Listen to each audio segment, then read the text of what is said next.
المبدعة. جلنا محافظات العراق اليوم سنكون في مدينة تنبض بالأدب والشعر، في مدينة أعطت للساحة الشعرية أسماء مهمة، ومن مدينة الحسة الرائعة، ومن مدينة أهنا الطيبون من الشامية. أولى القصائد مشاهدينا الكرام ستكون للشاعر عقيل طالب العنكوش.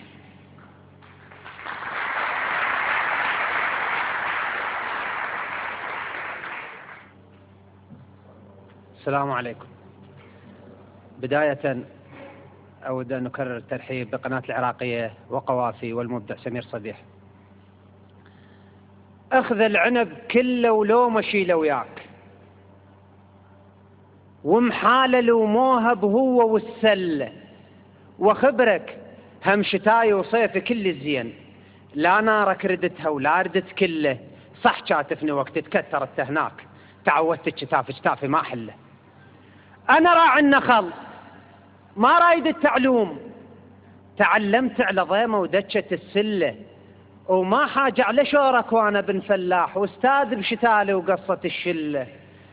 ليش شطان اقودك من ترد عطشان، ابن حسكة ومضايف والحكى ندله، ورتبهن غراض وتعجب الشراي، ما اعرف الشبيشة وبيعة الفلة. وفي الكور المخلبص واحزب بلا صوت، لليراد لك 6 أشهر تفل، وحكايات صبهن كل من ماعون.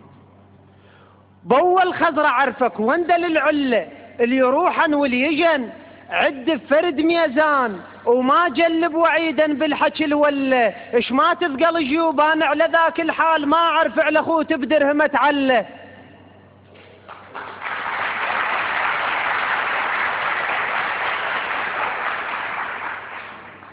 اش ما تثقل جيوبان على ذاك الحال، ما اعرف على اخوت بدرهم تعله. وفضيلك خلق من اشتغل بهداي، باستادية كلها وشغل ما مله، وطبع فنجان من شف شيخ لابن جواد، مو بشف قهوة مكربسة الدله.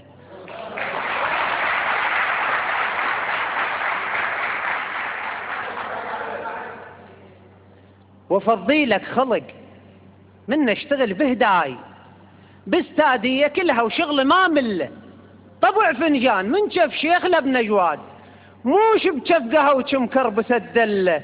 انا مصبط لعد تنذكر ناموس، وادور على الصعايب بيهن اتسله، وما رد اللي يجيني ولا اعرف تقدار، بعد هقيان اخضر واكسر الحله.